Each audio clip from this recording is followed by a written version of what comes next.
My guest today is Patrick Blenke.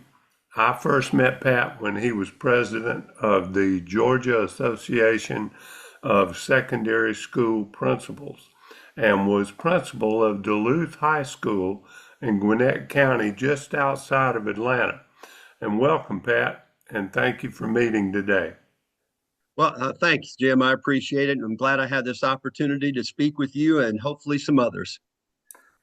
So tell me where you're originally from, Pat, and what schools you went to and what your interests were in high school besides girls. Well, I'm originally from a little town outside of Chicago, a little farm community, about 3,500 people called Knox, Indiana. And stayed there and graduated in 1973. I played basketball, ran track, and ran cross country there. Went down and got a full scholarship to go down to Georgia Southern College to play basketball at that time. Went to Georgia Southern, got my master's degree down there, and then moved to Atlanta and got my first job at Parkview High School teaching PE, coaching tennis, and basketball. So, I guess I was one of those lucky ones that got a job right outside of college in teaching, particularly teaching physical education. Yeah, that's right. And Parkview is a rather large school, isn't it? Oh, yes, it was when I was there, it was probably 2000, maybe 2100, something of that nature. But that wasn't the biggest school I was at. When I became principal at Duluth High School, it was about 2,700 students. And then we had a new high school open, Peachtree Ridge High School open, and it dropped my enrollment down to about 1,800. But then 6 years later, when I retired, it was back up to 2,200 students. And so I was also at Jefferson, which was a very small school. It was my from eighth grade to 12th grade was only about 300 students. So I've experienced both ends of the spectrum, the large school and the small school. And I'll tell you what, there's not a whole lot of difference other than the number of students. They all have the same issues and same things going on. And but it has been a very interesting journey that I've been on in education. Now, how many teachers were at Duluth? I believe now I'm not only teachers but parapros, staff, and everything. I believe I was at 150, 151, 2, 3, or something like that. But the interesting thing about this, about Duluth High School, Jim, was that there were 37 different languages that were spoken at Duluth High School. And fortunately, Gwinnett had a really big international newcomer center, and they were able to get people to come in and But we did have a couple of families, two or three families that spoke Hmong, which is kind of a Laotian Cambodese language. And nobody at the county office can do that. But, thank God we had a young girl who was very fluent in English and Hmong, and she was able to translate to those parents. That's great. We were very fortunate to have her. I can't imagine how you dealt with that many languages. I barely speak English. I mean, I speak English and redneck. Those are the only two languages Yeah, I that's speak. about right. So, how did you become interested in administration? I wanted just to coach basketball. All I wanted to do was coach. But I knew I had to teach as well. So I'm going to be perfectly blunt. For the first 6 years of my career, I coached basketball and taught health and PE. And if they needed a person to teach a low level math class or something like that, I was always available to do that. But I started dating this young lady, and we were getting married. And it's interesting how when you get married, how much more money you need. So I decided it wasn't a great thing about, gee, I always wanted to be an administrator. I first went into administration because I could get a higher salary. But over the course of several years, I really enjoyed being, trying to lead teachers as well as students into doing things and helping the school out and helping kids to become the best that they could be, the old army slogan. But I really, after 1 or 2 years, I really, really, really enjoyed it. And I mean, there were days where I thought in ditches, but for the most part, it was a great, great experience for me. How many assistants did you have at Duluth? I had six, but one of those assistants was called a community school director, and they were the kind of like the nighttime principal Yeah. of the school because we had a lot of community classes going on, and all kinds of other things, you know, knitting classes for the community. So there were five daytime assistants and then one nighttime assistant. But on Fridays, I had six people there. And let me tell you something, as you well know, being a principal, Fridays, the kids can kind of get a little squirrely. And, but so we were glad to have that extra hand on particularly around lunchtime. Well, I figured out, I don't know why it took me this long, but after a couple of years, I figured out that we had to take the carbonated drink machines and candy machines out of the lunchroom. And once we did that, our discipline referrals went down about 60% after lunch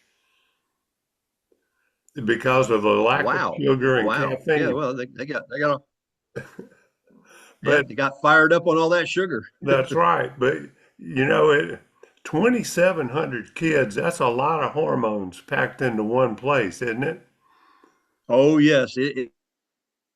Tell you what, we would only have one pep rally during football season and one during basketball season. Prior to me getting there, they had one for every home game in football. And, you know, in my past experience with pep rallies, you know, it's just not, I mean, it's a great thing, but then again, it puts every administrator and every, when you get all those students packed in a small area, something's going to go screwy. And you know, fortunately for us, nothing really major happened, but we had some interesting situations. And I mean, I was not very well enamored by some people who liked, particularly the cheerleading people who loved having, and I can understand that. Don't felt that it was much more important to maintain order in the school and not let everybody get crazy because you know once you get into a pep rally, it's like no holds barred. Well, that's So it, and all the cheerleaders are yelling, everybody yell as loud as you can. yeah, Yeah. Oh, I know, please, I know. please, no. Yeah, exactly, Well, exactly. what do you think was the hardest part of being an administrator at Duluth? Well, I tell you what was the one that always, the thing that always kind of weighed on me was the fact that our central office was always looking for improvement, academic improvement, disciplinary improvement. And, you know, that was always at every one of our meetings, it was constantly reiterated to us that, you know, you got to do better academically and not just my school, but every school. So there was a lot of pressure on administrators, particularly principals, to get with their administrative teams and their teachers and really try to emphasize what we needed to do to perform better academically. Now, fortunately for me, we had a large group of students that were very, very motivated. And so it really helped our test scores. I'm not going to say it was anything I did, but I think the teachers handled it well. And the teachers, I'll say one thing about my predecessor, Dr. Ted Newman. He knew how to hire great people.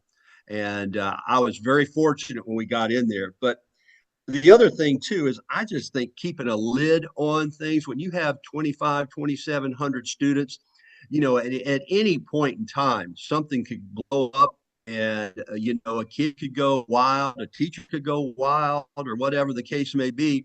And you're always concerned about safety and security.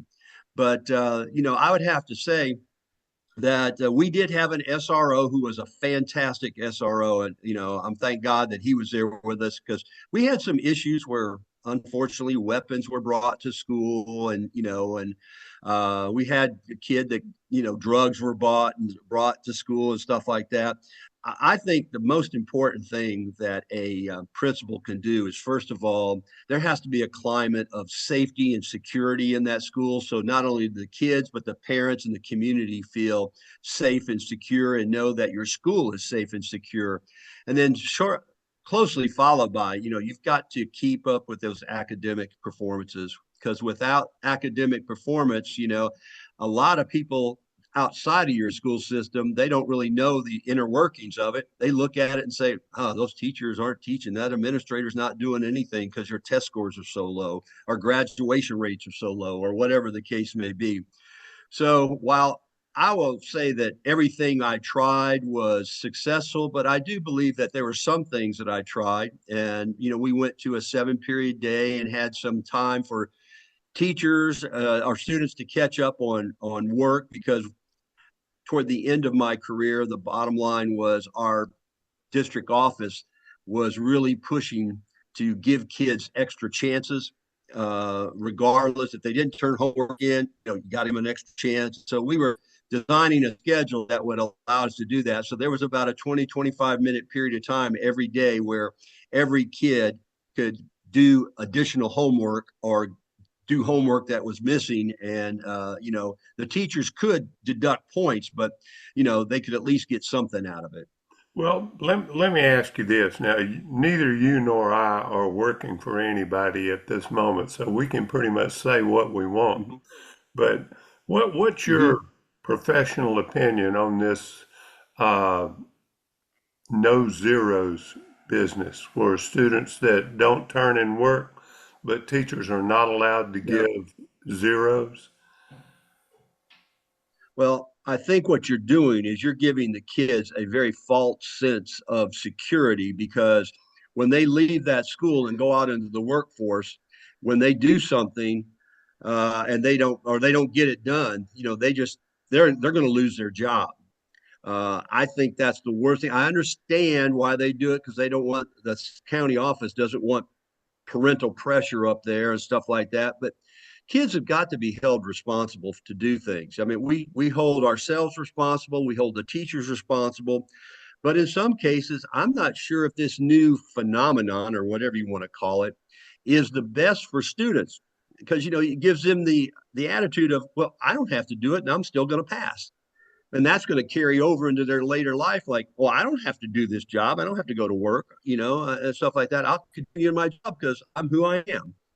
And I think we send the wrong message. And I think part of education is not just the academics, it's also teaching responsibility, work ethic, and things of that nature. And I think that is sorely missing in many, many, many of our schools today. There was something Einstein said once about the advantages of learning how to fail. And I think that that's an important thing to remember. Sometimes, kids need to know how to react to adversity. And if you never give them uh, any, I hate to say, well, if you don't give them a reason to turn in work, they're not going to turn in the work. And I wouldn't either, to tell you the truth. No. But I agree with you 100% about that. So, what duties as an administrator did you look forward to the most? Well, I tell you what, I always look forward. Now, this is going to sound crazy, but I always look forward to going into the classrooms, not so much as an evaluator, but I just look forward to going in the classrooms to see the kids, to see what the Right. teachers were doing, and what they were learning, and see the excitement or the lack thereof of the kids. And I love to just kind of sit in there and just kind of observe for 10, 15, 20 minutes at a time. Like I said, not to really evaluate teacher or anything like that, but just kind of get an idea of what's going on in the classroom. Because yeah, I could have sat in my office and had no idea what was going on in the classroom and stuff like that. But I don't think any good administrator is going to sit in his office or her office and not go in and visit classrooms. I mean, I went in and visited even special ed classrooms. And I want to tell you something, Jim. Some of the best things I ever saw in my entire life in teaching were done in some of those special education classrooms. And I'm talking about the ones that are the kids that are, they're going to need assistance for the rest of their lives, Right. not the behavioral disorder or the poor readers. I'm talking about the kids that have all kinds of illnesses and unfortunately various diseases. Those kids were so happy all the time.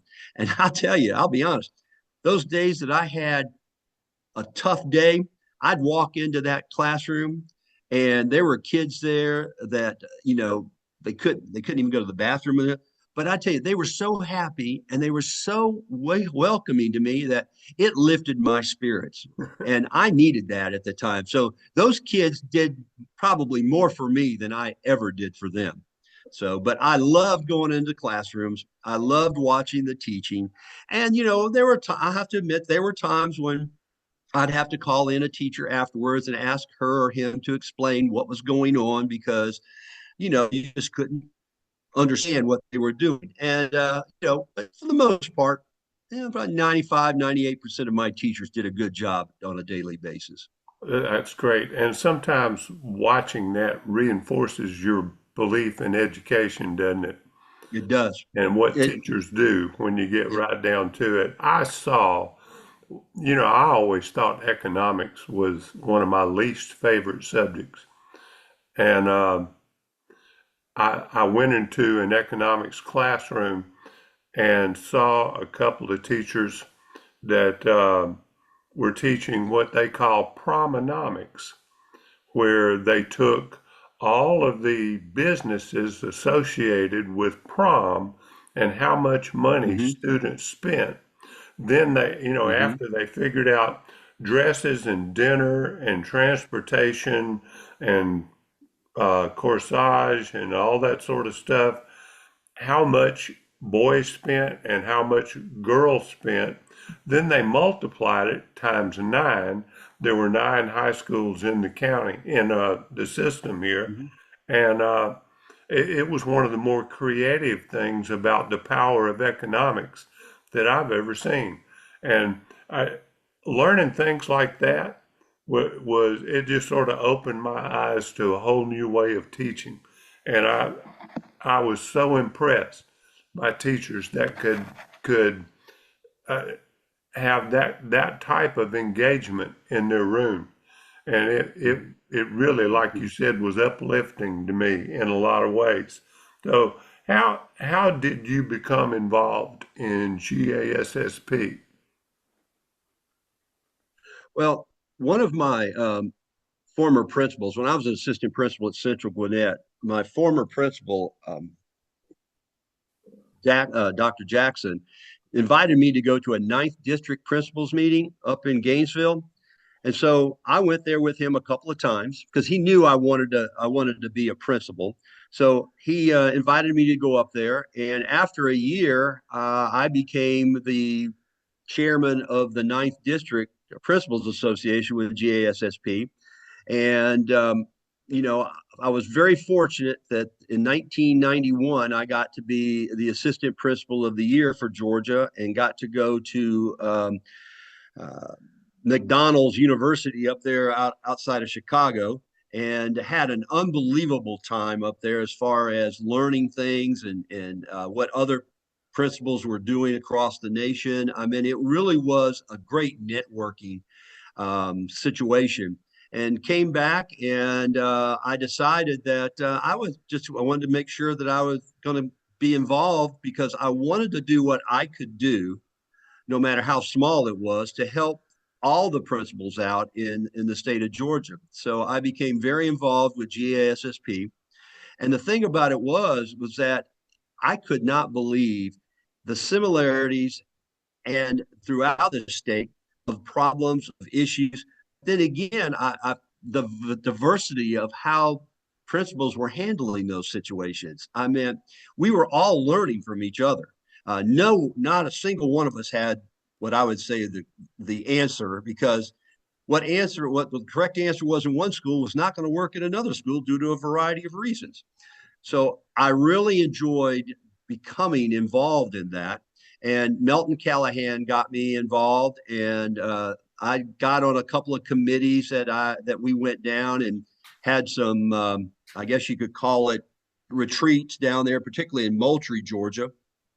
And all of the networking we did for the fall conference, the winter gale, summer gale, all that. I mean, it was such a not only uplifting, it recharged my battery, because there are times when you're a principal and you sit there and you go, you feel like the only person that's got the problem in the world, and everything is coming down on you. But when you go and meet and network, you find out that that a lot of these other principals have the same problems, and you talk and you try to work things out. So I think GASSP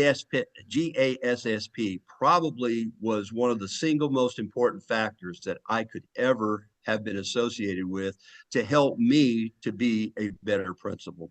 It was a great way and still is, I'm sure, to see what other people are doing and learn some creative solutions to the same problems that you have. And yeah, you're right, it was eye-opening in a lot of different ways. Now, I've noticed in the last few years, as I'm sure you have, a national teacher shortage. And I haven't seen a whole lot of things or a whole lot of initiatives or efforts to address that. Uh, if you were the king of Mm-hmm. education for a week, how would you address the national teacher shortage? Well, first of all, I think money's always important, but I don't think that's the singular most important thing You're right. that there is. But it is important. There has to be something of dealing with the culture of a school now.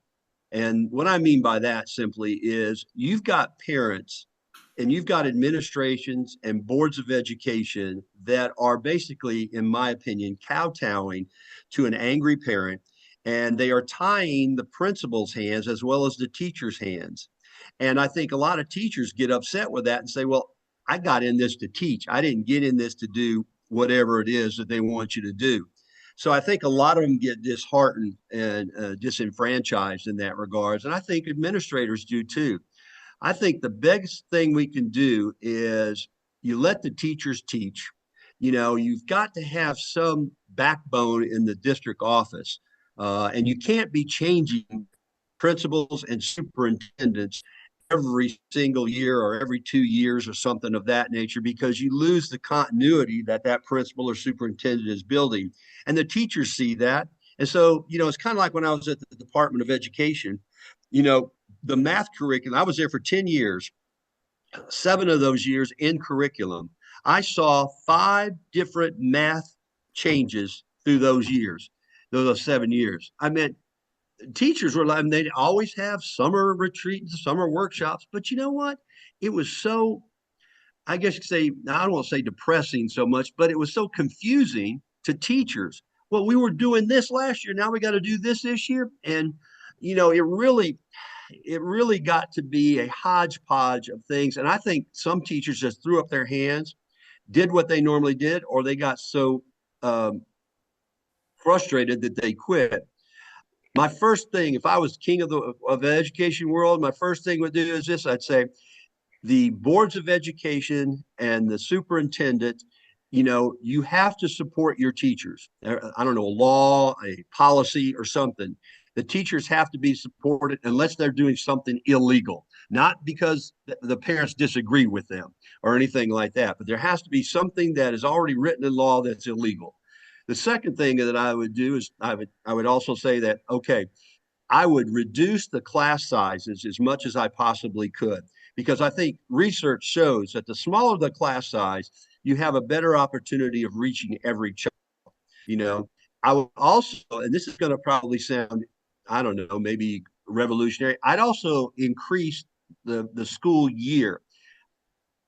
And the reason I would say that is because I would give, and when I say increase the school year, I don't mean so much the number of days as the time.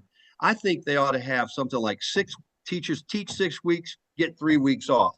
Teach 6 weeks, get 3 weeks off.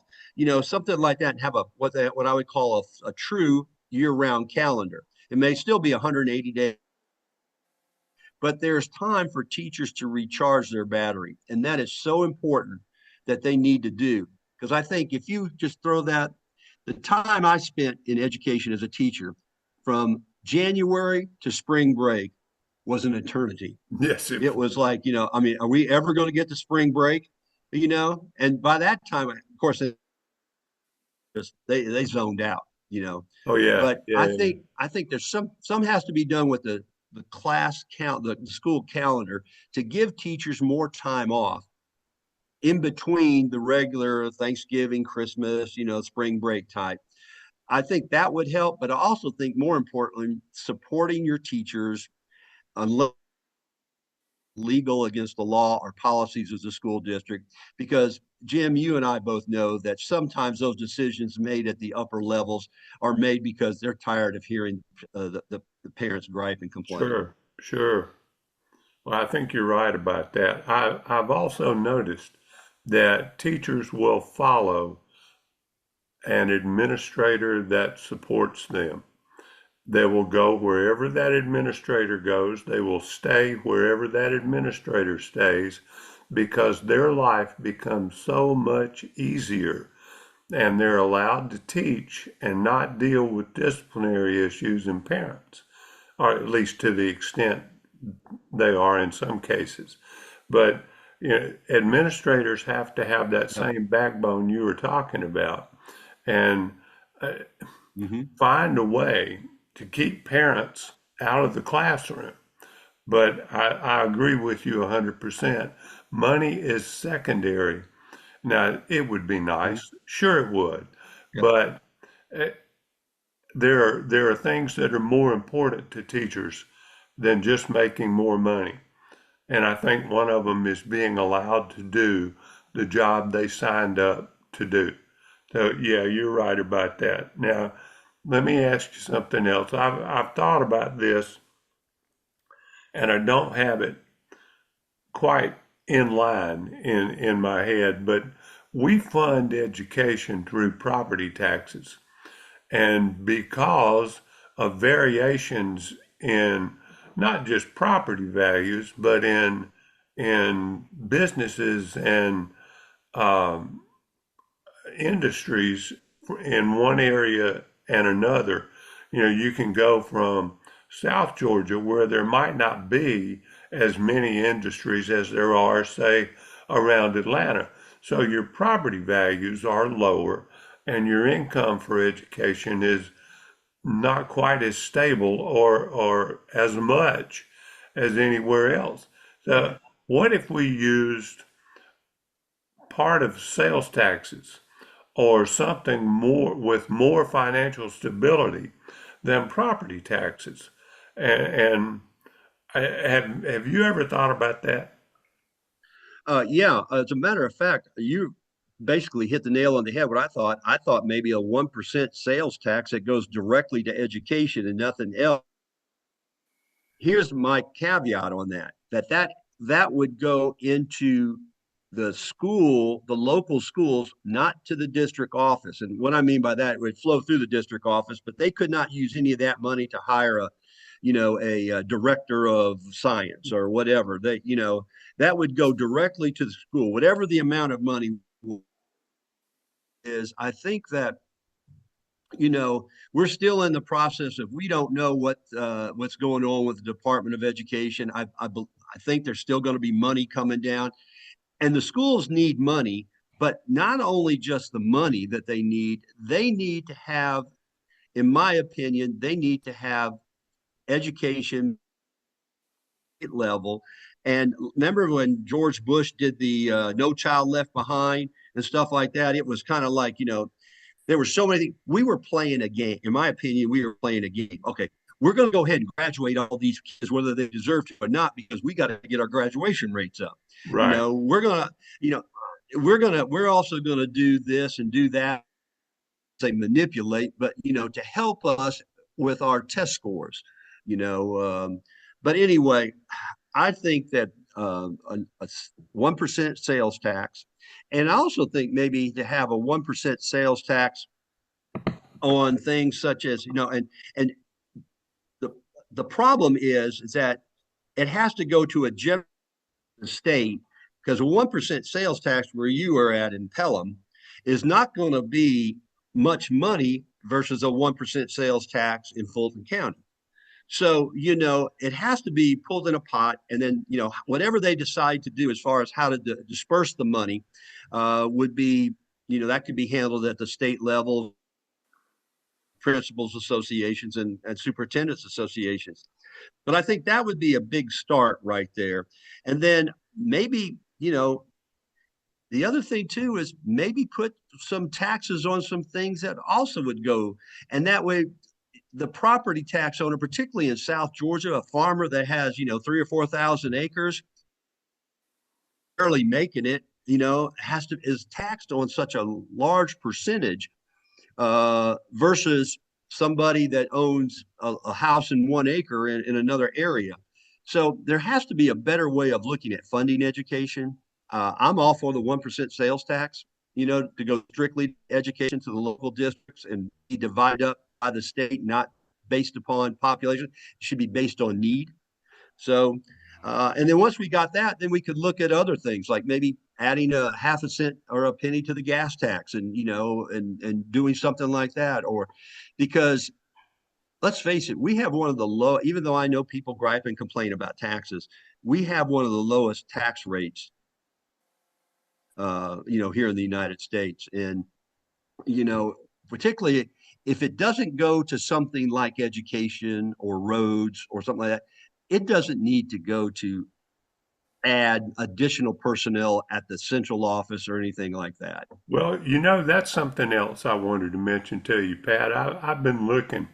Um, the U.S. Department of Education put out a statistic a couple of years ago that from 2010 to 2019, the number of district administrators nationwide increased 89%. The number of students and the number of teachers increased somewhere around 3.5%. Mm-hmm. So what's happening is exactly what you mentioned a few minutes ago. Teachers are being over administrated, and I don't know how any of them get anything done. You would think with that addition of that number of administrators that the paperwork load for teachers would go down, but actually the opposite has happened. It's gone up. So I would like to see that reversed, and those administrators positions used to hire classroom teachers, just like you said, to lower class sizes. Yep. The other thing too, Jim, is that I would even be willing to bet that if the research or the study that you're citing here was broken down either further, I would be interested to see how many of those were central office personnel administrators versus, you know, Almost all. yeah.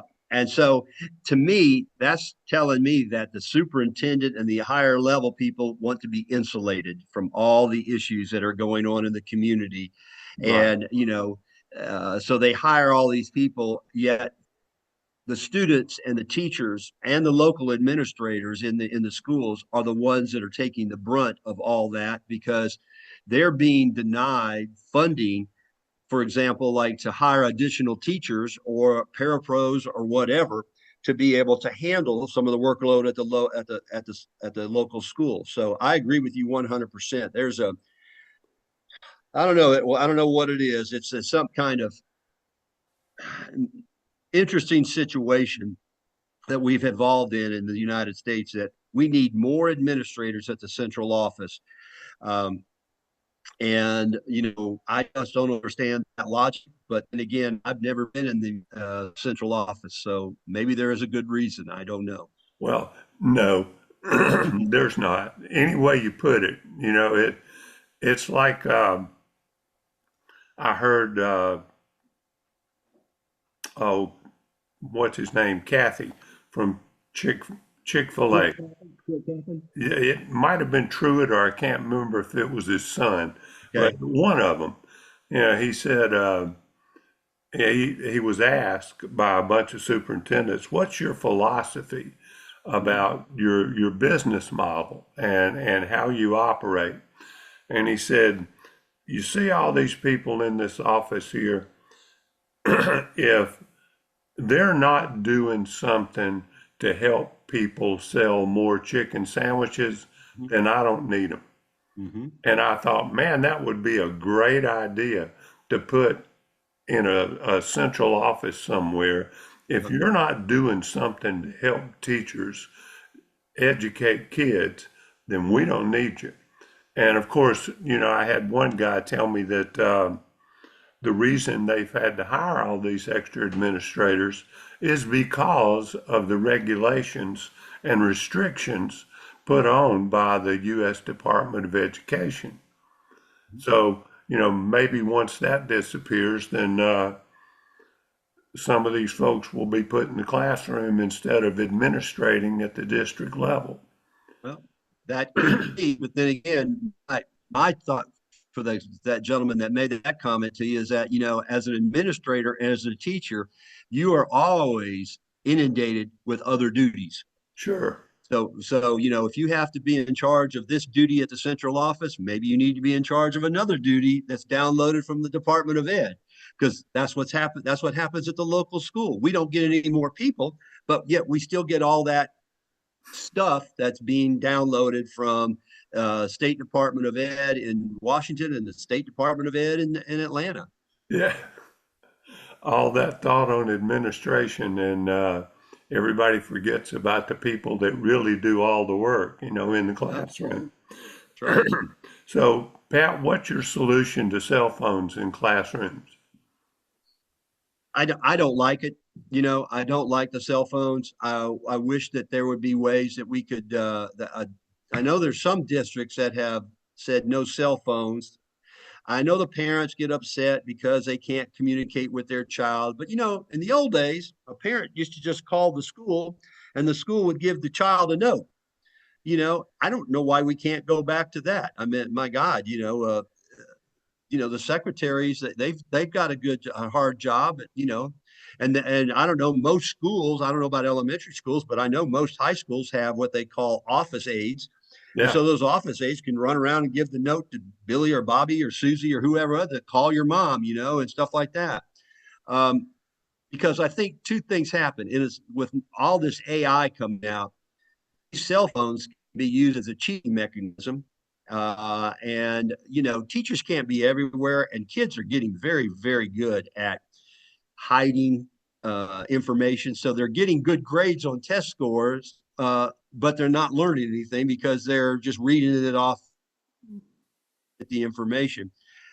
I don't like cell phones in the classrooms. But yeah, once again, I think that is something that if a local school decides to do it, there has to be that support at the county office. yeah. I think There you're has to right. be that. There has to be that because you don't want to be out there on the proverbial limb getting principal and you say no cell phones Right. because the parents are going to complain. I did hear somebody say that one good thing about AI and cell phones is that the quality of term papers has increased greatly because parents aren't doing them anymore. probably that's probably right. Yeah. That is probably Well, Pat, listen, we are running out of time here, and I want to thank you okay. very much for your participation today. And I've really enjoyed this, and we'll have to do this again pretty soon.